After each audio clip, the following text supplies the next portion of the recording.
정봉주의 품격시대 두 번째 주자는 다시 구속의 기로에 선 우병우 전 민정수석과 조윤선 전 장관입니다. 이 문제와 관련해 함께 하실 분 두 분 모셨습니다. 차전 부산 가톨릭대 교수 자리하셨습니다. 안녕하세요. 예. 자, 손소 변호사님 자리하셨습니다. 네, 안녕하세요.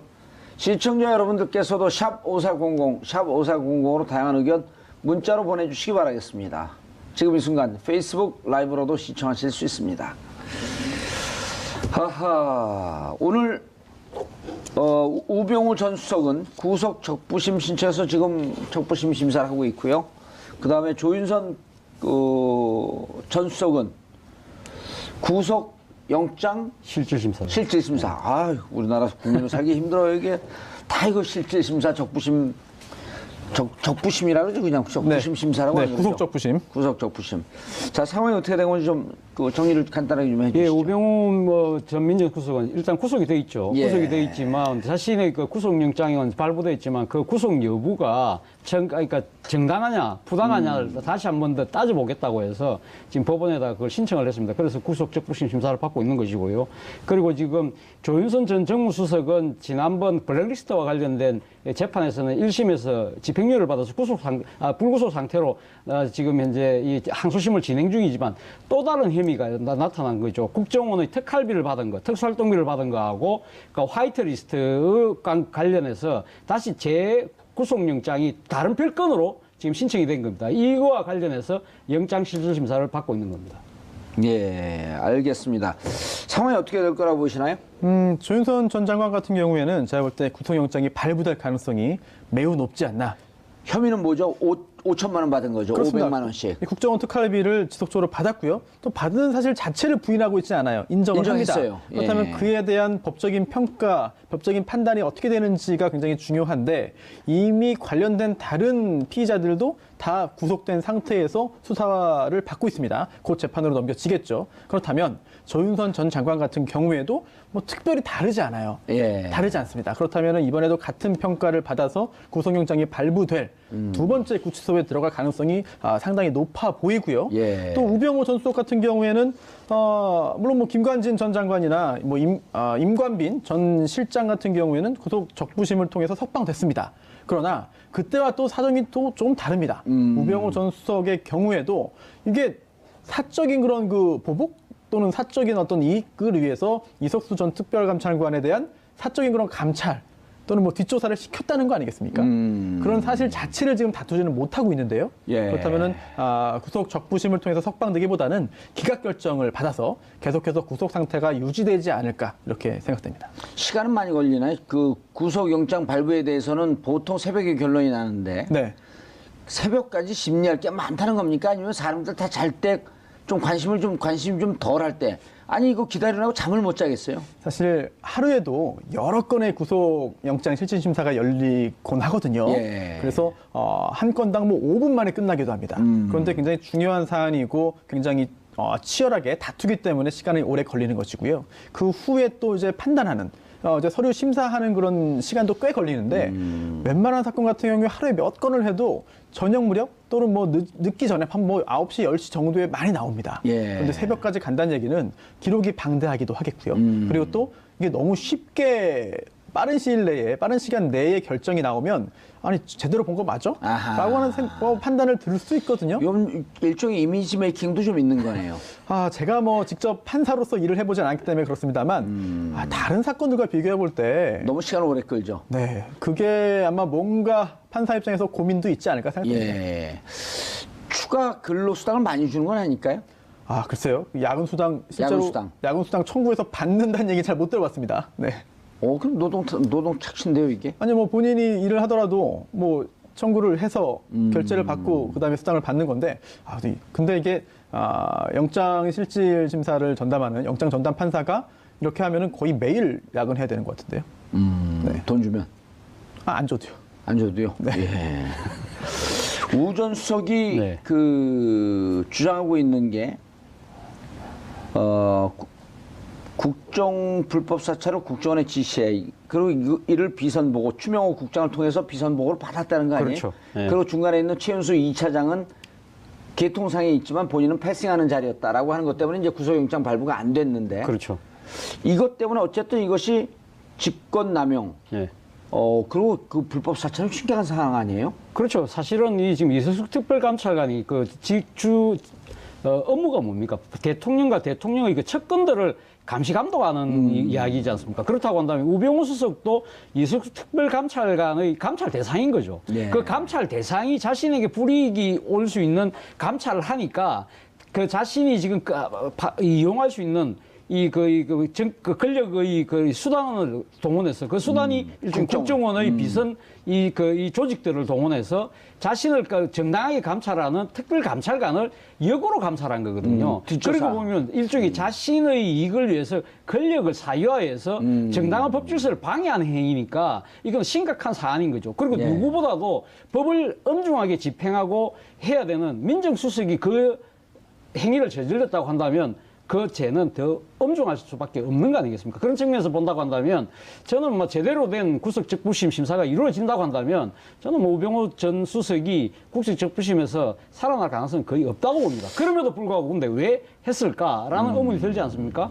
저는 뭐 우병우 수석도 자신이 여기서 빠져나올 거라고 생각은 하지 않았을 거예요. 그럼에도 불구하고 왜 하느냐? 저는 일종의 검찰과 기싸움하고 있는 것이 아닌가. 일종의, 그러니까 어차피 구속적부심하면 또 검찰도 나와서 여기에 대해서 또 이야기를 또 해야 되거든요. 그러면 자신이 누구보다도 법률 전문가니까 검찰이 구사한 논리를 자신이 직접 들으면서 깨겠다. 방어 논리를 또 만들어 나갈 수 있는 것이죠. 그리고 또 한편으로는 지금 이 만약 구속적부심이 안 됐다고 한다면 오늘 또 검찰청이 불려가서 수사받아야 될지도 모르거든요. 예. 이 상황에서 검찰의 힘도 빼는 나름대로 여러 가지 다중 포석을 갖고 저는 구속적부심을 신청한 거라고 봅니다. 이번에 만약 구속적부심이 기각이 된다고 할지라도 앞으로 검찰이 나를 어떻게 수사하고 어떻게 공소유지를 할 것인가라고 하는 그렇죠. 전략을 끄집어내는 의미로서도 그리고 구속적부심 신청이 검찰에 의미가 있다. 대한 비록 구속당했지만 나 당신들한테 꿀리지 않는다. 나 당당하게 치고 나갈 거야 하라는 나름대로의 전의를 애둘러서 표시하는 거죠.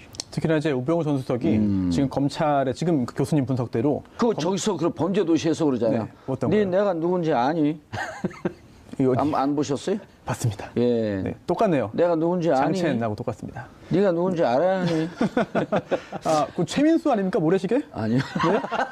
아니 저는 교수님의 분석에도 동의하는 게 예. 지금 우병우 전 수석이 검찰과 기싸움하고 있다. 이 부분에 대한 증거가 있습니다. 아 그래요? 네, 왜냐하면 우병우 전 수석이 구속된 다음에 구속 직후에는 검찰청에 나가서 실제로 그 피의자 신문을 받았어요. 조사를 예. 받았습니다. 하지만 그 후에 두 번 받은 후에는 1심 재판 준비에 전념하겠다라고 해서 검찰에서 나오라고 했는데 지금 안 나가고 있습니다. 아 기싸움을 하고 있었네요. 그렇습니다. 그런 상황에서 구속 열흘 만에 이제 구속 적부심을 이제 청구한 건데요. 그렇다고 한다면은 뭔가 지금 교수님 분석대로 검찰과의 기싸움 내지는 뭔가 본인의 억울함을 객관적으로 좀 드러내기 위한 그런 노력을 하는 것이 아닌가 싶은데 그런 노력과 별개로 오늘 법원의 판단은 사실은 법적인 그런 결정이거든요. 그렇다면 아무리 봐도 뭐 상황이 변한 것도 아니고 또 이게 직권남용죄가 좀 애매한 부분이 있습니다. 왜냐하면 이게 일반적인 그런 직무 범위 내의 행위지만 실질적으로 부당한 목적을 위해 본인을 위해서 그 직권을 행사해야 직권남용죄가 되는 건데 그동안에 뭐 블랙리스트라든지 기타 여러 가지 그런 그 행위들은 다툴 만한 여지가 없진 않아요, 사실은. 민정수석이 원래 하는 범위 아니냐라고 다툰 거 아니겠습니까? 그 부분이 인정돼서 구속영장도 기각이 됐고요. 예. 그런데 이석수 전 특별감찰관에 대한 뒷조사 지시는 본인의 안위, 본인에 대한 어떤 그 숨기고 싶은 게 드러날까 봐 걱정해서 한 행위입니다. 그렇다면 예. 여기에 대해서는 법원도 그동안에 두 번 영장 기각된 것과는 같이 볼 수는 없거든요. 다르게 본다라고 한다면 그렇게 우병우 전 수석이 석방될 가능성은 높아 보이지 않는데 교수님 분석대로 본인의 어떤 그 검찰과의 각을 세우고 또 뭔가를 좀 강하게 보이기 위해서 작전을 또 좀 끄집어내고 네 그렇게 해서 오늘 청구한 게 아닌가 싶은데 글쎄요 결과가 그렇게 낙관적으로 우병우 전 수석 입장에서 낙관적일 것 같지는 않습니다. 근데 김관진 인간민을 풀어준 신광열 형사수석 부장판사 이른바 이제 이렇게 되면 고법 부장판사가 되는 거죠. 이 신광열 부장판사에게 배정이 되니 기피 신청, 회피 신청을 한 거죠. 기피가 아니라 회피 신청을 하면서 다른 부장에게 다른 판사에게 넘겨줘라라고 해서 결국 다른 판사로 넘어갔어요. 신광열 부장판사가 지난번에 좀 무리했다라고 하는 것을 본인이 인정하는 거 아닐까요? 그럴 수도 있고 예. 아니면 본인은 정말 객관적으로 다 결정을 했는데 판단을 했는데 그에 따라서 뭐 여론의 비판이라든지 뭐 가족에 대한 어떤 협박이라든지 이런 게 너무 괴로웠다. 이렇게 본인은 그렇게 생각할 수도 있고 또 이게 정식으로 그런 얘기를 했어요? 네? 괴로웠다고? 아니 괴로웠겠죠. 네. 괴로웠겠죠. 아니 그런 생각을 했을 수도 있다. 그런 말씀이고요. 예. 아니 입장을 바꿔도 괴롭지 않았겠습니까? 그걸 즐기는 사람이 있을 수도 있겠죠. 아이, 설마 그런 사람이 뭐 내가 보수의 그 이른바 그런가요? 이제 파이오니어다 예. 하면서 즐기고 나를 하면서 공격을 해도 내 눈 하나 까딱 안 한다. 그런 법관이 없기를 바라면서 예. 이야기를 이어나가면 정식으로 회피 신청을 한 건지 모르겠습니다. 언론은 그렇게 보도가 됐죠. 회피 신청했다고 나왔나요, 예. 정식으로? 이게 정식으로 그렇게 하는 경우도 있고, 아니면 이게 그 법원 예규가 있습니다. 이제 법관 사무 분담이나 사건 배당에 관한 예규가 있는데, 여기에 따르면은, 이게 연수원 동기인 경우에는 하지 말아라. 라고 해가지고. 동양인데다 또 연수원 네, 동기고 그렇죠. 대학은 선배죠. 하지만 대학도 결국은 동문인 거죠. 예, 대학 동문이고. 네, 그러다 보니까 이런 경우에는 저거 말고 다시 재배당해 주십시오라고 회피 신청 정식으로 하지 않고 그 전 단계에서 서로 이제 나는 못하겠습니다라고 하는 경우도 많이 있습니다. 근데 어쨌든 정식으로 회피 신청을 했든 그렇지 않고 다른 사람으로 재배당되게 했든 본인이 어떤 느꼈던 뭐 여러 가지 그런 부담들이 있었을 텐데 그러한 부담을 야기할 정도의 결정을 본인이 내렸기 때문에 그에 대한 결과도 결국은 다 스스로가 감당해야 되는 것이 아닌가 생각이 됩니다. 예, 적부심 맞지 못하겠다고 재배당 신청을 해서 이제 이우철 부장판사로 넘어갔단 말이에요. 예. 이우철 부장판사에 대해서 이정열 전 그 판사께서 오늘 명쾌하게 또 이래 그 이야기를 하셨더라고요. 뭐라고요? 본인이 아는 이우철 판사가 변하지 않았다고 한다면 아마 구속 적부심을 기각할 것이다, 각할 것이라고 이야기를 했는데요. 지금 그 이정열 판사, 그러니까 이정열 지금 현재는 먼저 전 판사의 이 말에 의하면 이 이우철 그 부장판사께서 개인의 자유나 권리에 대해서는 상당히 옹호하고 그걸 상당히 보호하려는 입장이 있지만 권력을 사유화하고 전행하는 경우에는 아주 엄격하게 처벌을 한대요. 그런 성향을 갖고 계신데요. 그래서 최근에는 자신이 만나보지는 않았지만 아마 변하지 않았다고 한다면 아마 그 기준을 그대로 갖고 한다면 우병우 전 수석이 빠져나갈 구멍은 별로 없을 것이다. 그렇게 이야기하면서 또 재밌는 이야기 또 하나 하셨더라고요. 자신의 지금 사법부의 신뢰에 대한 걸 상당히 깨지지 않았다는 전제를 달고 하면서도 그럼에도 불구하고 이 사법부라는 것 자체가 사람이 하는 거니까 일종의 재판에도 운이 따른다. 그러니까 이 재판부 운빨, 뭐 또 대진운 이런 이야기를 하시더라고요. 예. 그러면서 오늘 또 재밌는 이야기 중에 하나가 우리 정봉주 우리 앵커를 또 이야기하신 또 비유도 있었어요. 뭐냐면 과거 이 재판 운이 아주 좋았던 케이스는 김용판 전 그 서울경찰청장 같은 경우는 대진 운이 아주 좋아가지고 무죄 받았지만 아주 나쁜 케이스로 받은 분 중에는 한명숙 전 총리와 전봉주 전 의원을 꼽더라고요. 우리는 권력이 뒤에서 조종했으니까 이렇게 됐다고 믿지 그게 운이 나쁘다고 생각하지 않아요. 아니 그 이정열 판사 말씀은 이정열 그러니까 판사가 예를 맞겠죠. 들면 아무래도 부장판사니까. 예를 들면 아무리 권력적인 그런 외압이 있다고 하더라도 소신이 꿋꿋한 그런 이 양심적 재판관 뭐 이런 분들이 만약에 조금 나름대로 양심껏 재판을 했다고 한다면 또 다른 결과가 나오지 않았을까라는 그런 아쉬움을 표한 것 같더라고요. 근데 이제 뭐 전 여담이긴 하지만 항소심에서 우리 여기 손수호 변호사 있지만 항소심에서 배당이 됐어요. 그리고 BBK 관련은 다 거기다 배당이 됐는데 김현미 현 장관 이런 분들 다 거기다 배당이 됐고 저만 일주일 있다가 재배당돼요. 다른 부장판사에게. 왜요? 이유가 없어요. 그냥 뭐 재배당돼요. 그리고 나머지 여기 원래 배당됐던 데는 다 뭐 집행유예나 벌금 이렇게 끝나는데 저만 실형 나와요. 그리고 대법에 가갖고 못 보던 사례들이 막 발생이 돼요. 8월 20일 날 대법원 확정 판결 일자가 옵니다. 네. 그러더니 일주일 있다 또 바뀌어요. 추후에 네네. 지정하겠다. 네. 그러면서 언제로 가냐면 12월 22일로 갑니다. 이자 변호사가 선거법을 그렇게 오래 한 사람인데 자기는 변호사 17년 하면서 대법원 확정 일자가 바뀌는 건 처음 봤다. 사실 선거 관련된 그런 그 범죄로 재판받는 경우에 신속하게 재판을 이제 종결해야 됩니다. 그래서 대법원에서도 최대한 빨리 결론을 내려고 노력을 하는데 뒤로 미룬다는 게 사실은 쉽지 않은 일이죠. 8월 22일 날 했다가 그게 12월 22일로 가거든요. 제가 생각해보니까 8월 22일이면 1년 만기 살고 나와도 대선이 한 4개월 남았어요. 대선에서 제가 역할할까봐 대선 다 끝난 다음에 나오라고 4개월을 미뤄놓은 것 같아요. 이거는 운이라고 볼 수도 없는 거예요. 계속 배당이 바뀌어요. 그러니까 그 저간의 사정이나 진실을 모르는 사람들 입장에서 보면 진짜 운이 좀 나빴다고 볼 수도 있는 거겠네요. 그냥 그 제 뒤에 자꾸만 찍찍찍 소리가 나요. 뭐가 쫓아다니는 것 같아요. 사실 이게 사법 불신이 굉장히 큰 문제고 또 굉장히 국가의 기강을 흔드는 중대한 사안인데 왜 사법부를 못 믿냐, 왜 사법 불신이 생기냐, 이거를 그냥 비난하거나 왜 이거 음모론입니다라고만 치부하기는 좀 쉽지 않습니다. 왜냐하면 재판도 결국 사람이 하는 거고요. 또 그러다 보니까 1, 2, 3심까지 하는 거고 또 판사가 법관으로서의 직업적 양심에 따라 재판을 하지만 결국은 판사도 사람이에요. 그런 점에 있어가지고는 좀 전에 그 차 교수님께서 소개하신 이정열 전 부장판사의 대준이라는 표현 자체가 정말 직관적으로 와닿지 않습니까? 그거의 존재 자체를 부인할 수는 없어요, 사실. 알겠습니다. 자, 이제 이우철 부장판사, 그래서 실질적으로 그 구속 적부심이 기각될 가능성이 대단히 높다 이렇게 보셨고, 조윤선 수석, 약 구속 11개월 만에 출소된 지 한 4, 5개월, 3, 4개월 그렇죠. 됐네요. 7월 달에 지금 나왔으니까 한 5개월 정도 됐네요. 네. 5개월 동안 잠도 못 잤을 텐데 얼굴은 좀 좋아졌는데. 그렇죠. 본인 입장에서는 아마 7월달 집행유예가 나왔으면 항소심만 잘하면 되겠다 생각했는데 생각지도 않았던 국정원 특수활동비가 튀어나온 것이죠. 기존에 있던 건 지난번에 6년 구형을 받았어요. 김기춘 그렇죠. 비서실장 7년 네. 구형을 받았는데 이거는 그 당시 행정관들의 진술. 네. 누가 또 박준우 당시 그 진술은 앞서 있지만. 전 정무수석의 예. 법정에서 유리한 진술을 해주는 바람에 진술은 예. 있지만은 그분도 그분은 좀 불리한 진술했죠. 그분은. 아니, 1심에서. 그러니까 1심에서는 조윤선 수석에게 상당히 유리한 유리한 진술을 했고 진술했다가 항소심에서는 이제 그걸 뒤집었죠. 예. 근데 이제 또 예. 행정관 2명은 예. 여전히 진술을 뒤집지 않고 있기 때문에 예. 그건 이제 50대 50이라고 그렇죠. 봐도 예. 이번 특활비 같은 경우는 그렇죠. 빼박이 이거 아닌가요? 일종의 이거는 뇌물이거든요. 뇌물로 지금 보여지는 거기 때문에 이 부분에 대해서 뭐 지금 앞서 그 지금 문고리 3인방 중에 2사람도 지금 특수활동비 이 지금 수령을 한 것 때문에 구속이 됐지 않습니까? 그렇죠. 그리고 또 지금 안 본 건 이자만. 예, 안 본 건 이자만. 그리고 또 추가적인 혐의가 또 있는 것이죠. 화이트 리스트. 이 정경련에다가 외압을 행사를 해서 정경련이 극우단체들을 상당히 극우단체를 지원하는 이러한 그 행위를 한 것도 있기 때문에 사실은 지금 빠져나가기가 쉽지 않아 보입니다. 저는 뭐 법률 전문가는 아니지만 뭐 이렇게 객관적인 일반적인 시민적 상식의 눈잣대로 봤을 때는 네. 저는 빠져나가기 쉽지 않아 보입니다.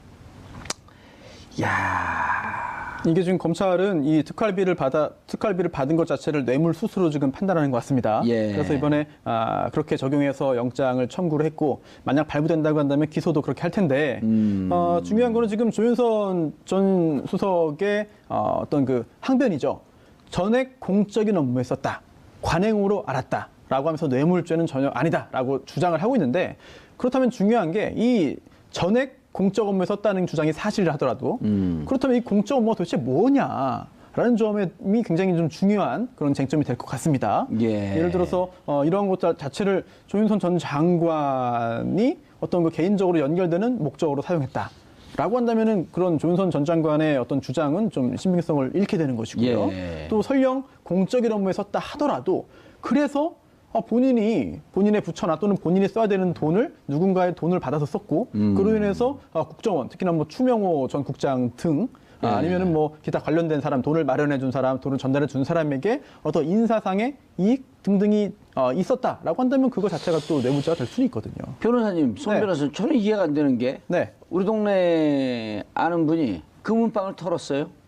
예, 금은방을 털고 그 금은방을 턴 돈을 한 푼도 남김없이 독거노인들, 네. 그다음 고아원 이런 데 갖다 줬어요. 그럼 선행인가요? 네. 일단 그 절도죄 성립에는 전혀 문제가 없고요. 예. 다만 이제 나중에 재판받고 유죄 판결을 선고받을 때 약간의 선처. 똑같은 케이스 아닌가요? 뇌물을 받고 뇌물을 네. 공적 업무에 썼다? 네. 누가 뇌물 받아 공적 업무에 쓰라 그랬나요? 그렇습니다. 만약에 뇌물죄로 인정된다고 한다면 이거 다 이제 몰수 추징 대상이 됩니다. 예. 설령 공적인 업무에 썼다 하더라도 조윤선 전 장관이 뇌물을 받은 것으로 인정되는 순간 유죄 판결이 선고되면 그 받은 뇌물 그대로 다 돌려놔야 됩니다. 아니, 설령 예를 들어 국가를 위해 이게 썼다 만약에 하더라도. 네. 이게 만약에 조윤선 전 장관의 주장이 타당성 있고 설득력이 있어서 구속영장이 기각이 된다면요. 네. 최순실, 네. 박근혜 전 대통령도 구속시키면 안 돼요. 왜냐하면 네. 그렇게 받은 뇌물, 미래재단, K스포츠 재단 돈 한 푼도 안 썼잖아요. 그대로 있잖아요. 네. 안 받은 것도 있고. 네. 그럼 뇌물을 그렇죠. 받았는데 안 썼는데? 그럼 뇌물 아니네? 그러니까 중요한 거는 공적인 업무에 썼다는 그 부분보다 그 이전에 예. 과연 대가성 있는 그런 자금을 받은 것이냐 부분이 중요한 거겠죠. 아니, 아무 이유 없이 돈 받으면 그건 그 자체가 뇌물 아니에요? 직위에 있는 사람이? 아무 이유 없지 않을 것이다라고 보는 것이 맞고요. 그렇다면 뭔가 그 당시의 그 직위와 역할과 관계를 볼 때 대가성이 있지 않겠느냐라고 보는 것이고 검찰 입장에서는 그걸 증거를 통해서 오늘 소명을 할 것으로 보입니다. 알겠습니다. 아까 화이트리스트 말씀 잠깐 하셨는데 자 현재 블랙리스트 혐의 관련해서도 조 전 수석에게 불리한 증거들이 많이 나와서 많이 나와 있단 말이에요. 뭐가 있죠?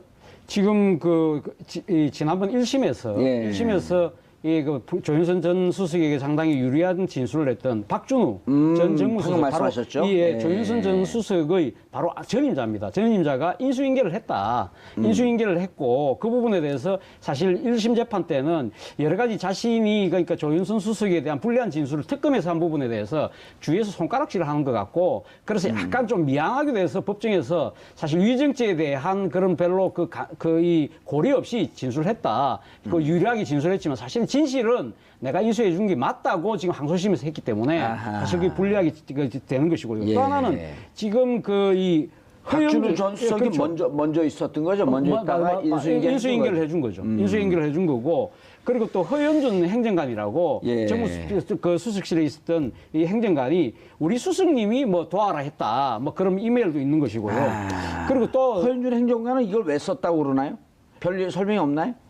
우리 수석은 여기서 조윤선 수석이죠. 조윤선 수석이죠. 이건 이제 화이트리스트와 관련된 것인데 화이트리스트를 집행하는데 실질적인 그 주무 행정관이 허연준 행정관이었거든요. 그 때문에 지금 구속돼 있습니다만은 허연준 행정관 같은 경우가 그 지금 이제 여러 사람들에게 이야기를 하는 과정에서 수석님의 지시에 따라서 자기가 했다는 식의 내용이 그 이메일에 나온다는 것이고요. 또 하나는 지난번 이 정권 교체 이후에 이 청와대 캐비넷에서 문건 나왔지 않습니까? 그 중에 문건에도 상당히 지금 블랙리스트와 관련된 또 여러 가지 불리한 진술들이 포함되어 있다는 것이죠. 예. 알겠습니다. 아직도 손도 못 댄 사건들이 있어요. 적폐청산, 적폐청산에 대해서 드라이브를 걸고 있고 지금도 보면 50% 후반에서 60% 초반까지 적폐청산 끊이지 않고 계속 가야 한다. 문무일 총장도 또 그런 얘기를 했어요. 새해가 들어서도 적폐청산에 대한 수사는 계속 진행될 것이다. 네, 법적으로도 이제 보면은 검찰의 직무이죠. 당연히 해야 되는 것이고 또 여론조사를 해봐도 적폐청산에 대한 그 지지가 굉장히 큽니다. 지지 여론이 크고요. 그리고 또 이게 전 정권, 박근혜 정권 당시 또는 그 전 정권, 이제 이명박 정권에서 있었던 일들이 많은데 또 공소시효가 문제됩니다.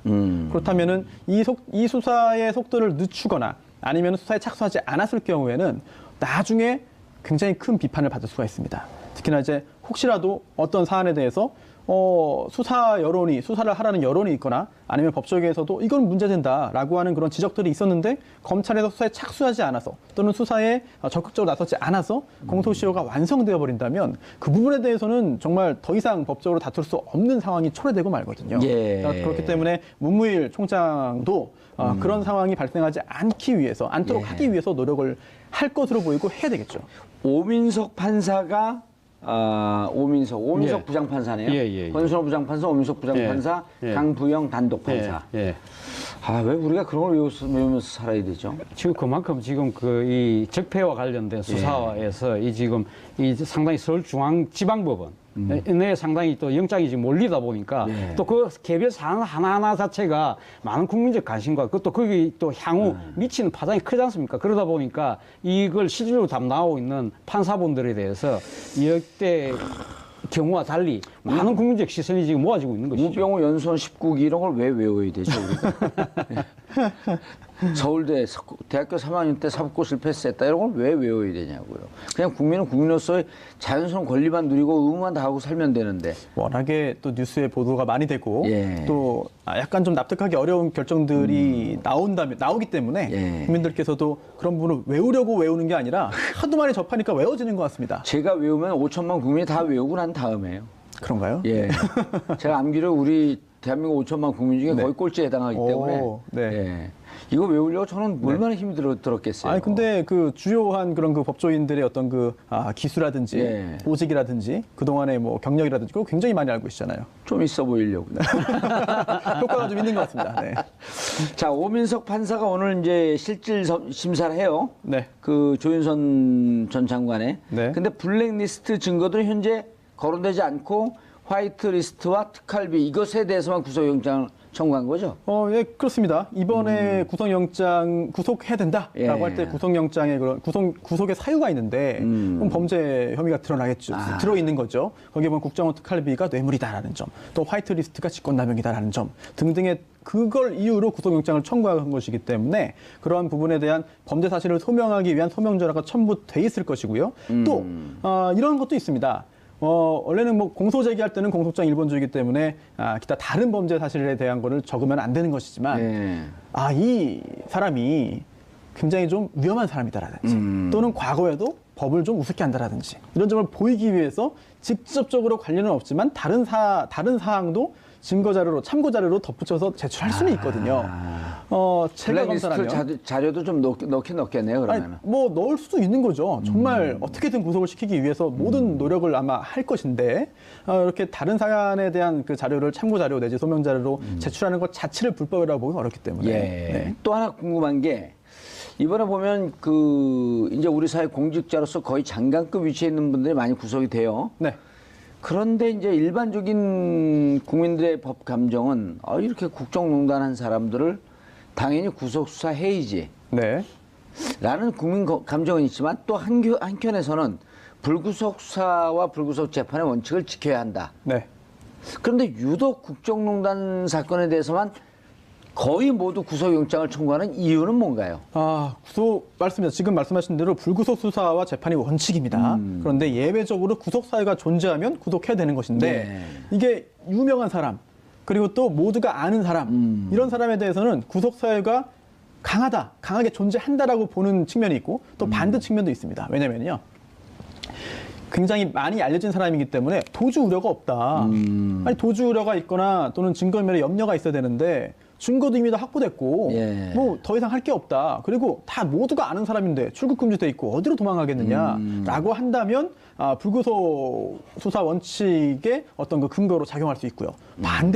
반대로 아니 이 사람은 좀 위험하다. 혹시 심적인 어떤 변화가 있거나 또는 뭐 극단적인 선택을 할 수도 있다라고 생각되면은 오히려 본인의 그 피해자의 안전을 위해서 구속영장을 청구하고 발부하는 경우도 있습니다. 그렇기 때문에 구체적인 어떤 뭐 공직자 또는 장관 또는 전 수석 유명한 사람 정치인이라고 해서 하나로 작용하는 것이 아니라 그 상황 그 사람의 성격 지금 진행 정도에 따라 가지고 달라지기 때문에 결국은 객관적인 그런 사정을 다 보기 전까지는 하나의 기준으로 말씀드리기 좀 어려운 측면이 있죠. 사실 뭐 이런 측면도 있는 것 같습니다. 국민의 법 감정이라는 게 있지 않습니까? 그렇죠. 역대 헌법 정권에서도 위에 법 감정인 거죠. 법 감정이라는 것이 뭐 감정법. 그렇죠. 감정법인데 그것이 뭐 이 실체적인 건 아닙니다만 그럼에도 불구하고 사실 역대 정권에서 보면 이런 중요한 정치적 사안들과 연루된 사건에 대해서 어떻게 보면 좀 징벌적 형태로 사전구속영장을 발부를 신청을 해서 뭐 미리 좀 이래 좀 이 죄를 단죄를 하는 듯한 그런 효과를 봤던 게 사실이거든요. 예. 그런 부분에 대해서 지금 물론 뭐 문재인 정부가 상당히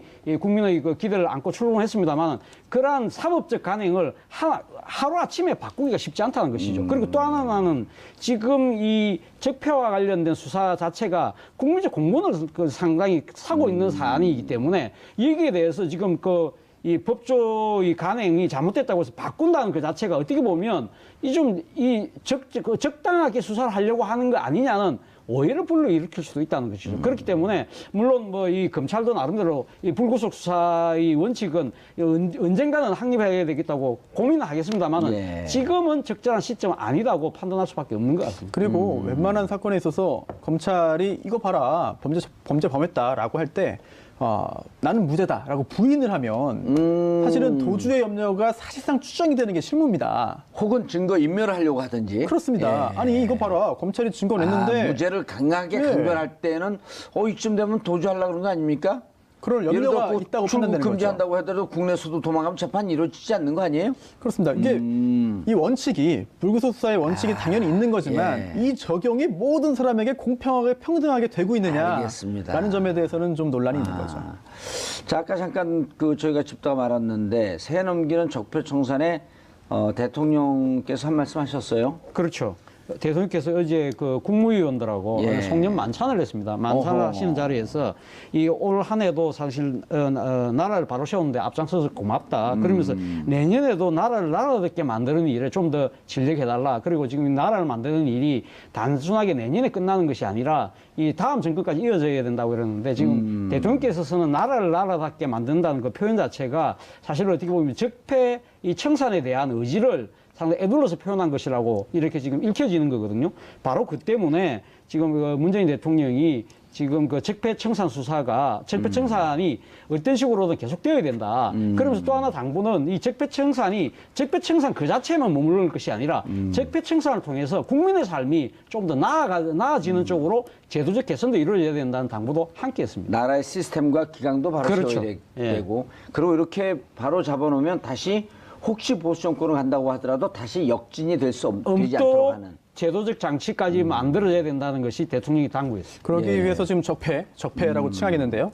수사기관이 수사를 합니다. 경찰, 예. 검찰이죠. 그리고 또 각 부처에서도 내부적으로 TF를 만들어서 진상규명 작업을 하고 있죠. 그런데 이제 외교부 장관 직속으로 이제 그 한일 일본군 위안부 피해자 문제 합의 검토 태스크포스가 만들어져서 이제 그 내부적인 조사를 했는데 조금 전에 이제 결과를 발표했습니다. 내용 보니까 좀 충격적입니다.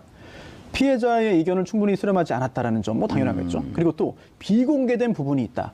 또 그 부분에는요, 한국이 해외 소녀상 설치 지원을 하지 않기로 약속을 했다.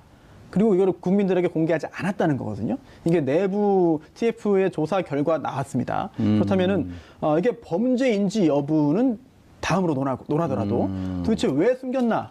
어떤 경위로 이런 게 이루어졌나? 아하. 누가 관여되었고 누가 국민들에게 숨기기로 했나? 등등도 밝혀져야 되는 사안 중에 하나겠죠. 적폐 중에 하나가 아닌가 싶습니다. 대검찰청이 과거 검찰의 권한 남용 등을 규명하는 과거사 진상조사단을 꾸렸어요. 예. 검사 10명, 교수 예. 변호사 40명. 예.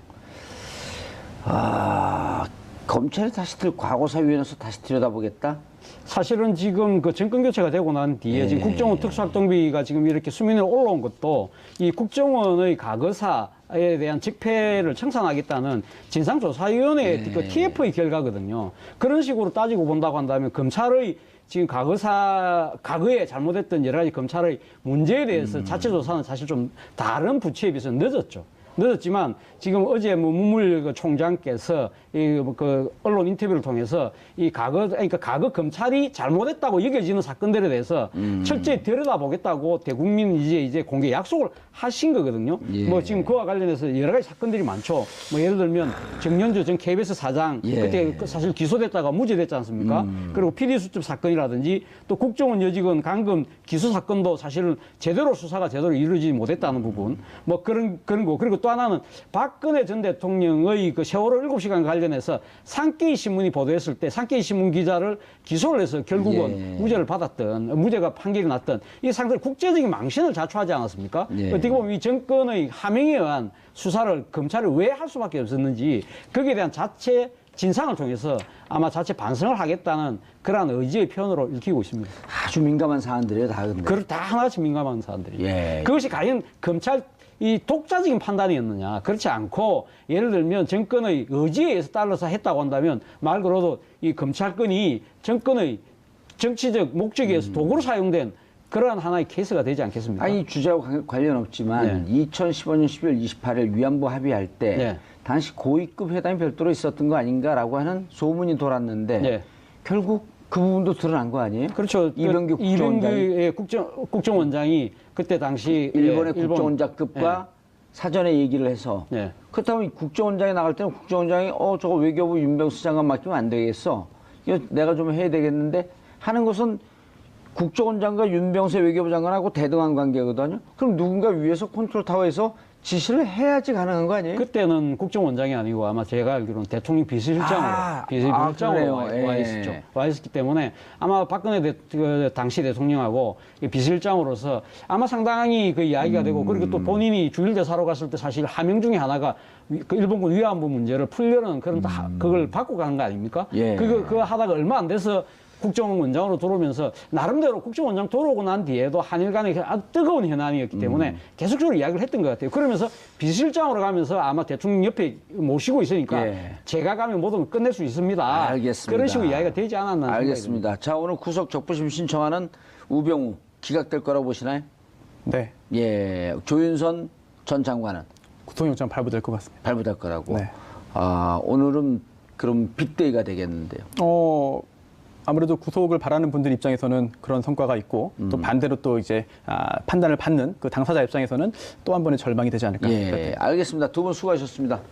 적인 그런 감찰 또는 뭐 뒷조사를 시켰다는 거 아니겠습니까? 그런 사실 자체를 지금 다투지는 못하고 있는데요. 예. 그렇다면은 구속 적부심을 통해서 석방되기보다는 기각 결정을 받아서 계속해서 구속 상태가 유지되지 않을까 이렇게 생각됩니다. 시간은 많이 걸리나요? 그 구속영장 발부에 대해서는 보통 새벽에 결론이 나는데 네.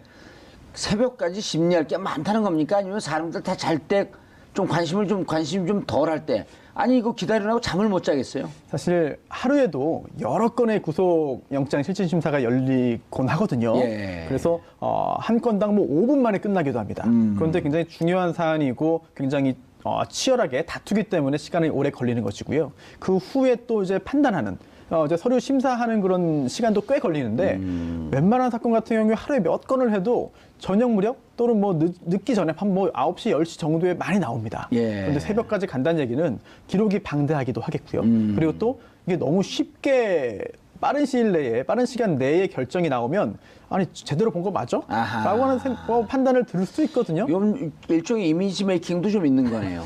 제가 뭐 직접 판사로서 일을 해보진 않기 때문에 그렇습니다만 다른 사건들과 비교해 볼 때 너무 시간을 오래 끌죠. 네, 그게 아마 뭔가 판사 입장에서 고민도 있지 않을까 생각합니다. 예. 추가 근로수당을 많이 주는 건 아닐까요? 정봉주의 품격시대 두 번째 주자는 다시 구속의 기로에 선 우병우 전 민정수석과 조윤선 전 장관입니다. 이 문제와 관련해 함께 하실 분 두 분 모셨습니다. 차전 부산 가톨릭대 교수 자리하셨습니다. 안녕하세요. 예. 자, 손소 변호사님 자리하셨습니다. 네, 안녕하세요. 시청자 여러분들께서도 샵 5400, 샵 5400으로 다양한 의견 문자로 보내주시기 바라겠습니다. 지금 이 순간 페이스북 라이브로도 시청하실 수 있습니다. 하하, 오늘 우병우 전 수석은 구속 적부심 신청해서 지금 적부심 심사를 하고 있고요. 그 다음에 조윤선 전 수석은 구속 영장 실질심사. 실질심사. 아, 우리나라 국민으로 살기 힘들어요. 이게 다 이거 실질심사 적부심 적부심이라 그러죠. 그냥 적부심 심사라고 네, 하죠. 구속 적부심. 구속 적부심. 자, 상황이 어떻게 된 건지 좀 그 정리를 간단하게 좀 해주시죠. 예, 우병우 전 민정수석은 일단 구속이 돼 있죠. 예. 구속이 돼 있지만 자신의 그 구속영장은 발부돼 있지만 그 구속 여부가 그러니까 정당하냐 부당하냐를 다시 한 번 더 따져보겠다고 해서 지금 법원에다 그걸 신청을 했습니다. 그래서 구속 적부심 심사를 받고 있는 것이고요. 그리고 지금 조윤선 전 정무수석은 지난번 블랙리스트와 관련된 재판에서는 1심에서 집행유예를 받아서 불구속 상태로 지금 현재 이 항소심을 진행 중이지만 또 다른 혐의가 나타난 거죠. 국정원의 특활비를 받은 거, 특수활동비를 받은 거하고 그러니까 화이트리스트 관련해서 다시 재구속영장이 다른 별건으로 지금 신청이 된 겁니다. 이거와 관련해서 영장실질심사를 받고 있는 겁니다. 예, 알겠습니다. 상황이 어떻게 될 거라고 보시나요? 조윤선 전 장관 같은 경우에는 제가 볼 때 구속영장이 발부될 가능성이 매우 높지 않나. 혐의는 뭐죠? 5천만 원 받은 거죠. 그렇습니다. 500만 원씩. 이 국정원 특활비를 지속적으로 받았고요. 또 받은 사실 자체를 부인하고 있지 않아요. 인정을 인정했어요. 합니다. 그렇다면 예. 그에 대한 법적인 평가, 법적인 판단이 어떻게 되는지가 굉장히 중요한데 이미 관련된 다른 피의자들도 다 구속된 상태에서 수사를 받고 있습니다. 곧 재판으로 넘겨지겠죠. 그렇다면 조윤선 전 장관 같은 경우에도 뭐 특별히 다르지 않아요. 예. 다르지 않습니다. 그렇다면 이번에도 같은 평가를 받아서 구속영장이 발부될 두 번째 구치소에 들어갈 가능성이 상당히 높아 보이고요. 예. 또 우병우 전 수석 같은 경우에는 물론 뭐 김관진 전 장관이나 뭐 임관빈 전 실장 같은 경우에는 구속 적부심을 통해서 석방됐습니다. 그러나 그때와 또 사정이 또 좀 다릅니다. 우병우 전 수석의 경우에도 이게 사적인 그런 그 보복 또는 사적인 어떤 이익을 위해서 이석수 전 특별감찰관에 대한 글쎄요. 야근수당 실제로 야근수당 청구해서 받는다는 얘기 잘 못 들어봤습니다. 네. 그럼 노동 착취인데요, 이게? 아니 뭐 본인이 일을 하더라도 뭐 청구를 해서 결제를 받고 그다음에 수당을 받는 건데 근데 이게 영장 실질 심사를 전담하는 영장 전담 판사가 이렇게 하면은 거의 매일 야근해야 되는 것 같은데요. 네. 돈 주면? 안 줘도요. 안 줘도요? 네. 예. 우 전 수석이 네. 주장하고 있는 게 국정 불법 사찰을 국정원에 지시해. 그리고 이를 비선보고 추명호 국장을 통해서 비선보고를 받았다는 거 아니에요? 그렇죠. 네. 그리고 중간에 있는 최윤수 2차장은 개통상에 있지만 본인은 패싱하는 자리였다라고 하는 것 때문에 이제 구속영장 발부가 안 됐는데. 그렇죠. 이것 때문에 어쨌든 이것이 직권남용. 예. 그리고 그 불법 사찰은 심각한 상황 아니에요? 그렇죠. 사실은 이 지금 이석수 특별감찰관이 업무가 뭡니까? 대통령과 대통령의 그 측근들을 감시 감독하는 이야기지 않습니까? 그렇다고 한다면 우병우 수석도 이석수 특별감찰관의 감찰 대상인 거죠. 네. 그 감찰 대상이 자신에게 불이익이 올 수 있는 감찰을 하니까 그 자신이 지금 이용할 수 있는 권력의 수단을 동원해서 그 수단이 일종의 국정원의 비선 이 조직들을 동원해서 자신을 정당하게 감찰하는 특별감찰관을 역으로 감찰한 거거든요. 그리고 보면 일종의 자신의 이익을 위해서 권력을 사유화해서 정당한 법 질서를 방해하는 행위니까 이건 심각한 사안인 거죠. 그리고 누구보다도 법을 엄중하게 집행하고 해야 되는 민정수석이 그 행위를 저질렀다고 한다면 그 죄는 더 엄중할 수밖에 없는 거 아니겠습니까? 그런 측면에서 본다고 한다면 저는 뭐 제대로 된 구속적부심 심사가 이루어진다고 한다면 저는 뭐 우병우 전 수석이 구속적부심에서 살아날 가능성은 거의 없다고 봅니다. 그럼에도 불구하고 근데 왜 했을까라는 의문이 들지 않습니까?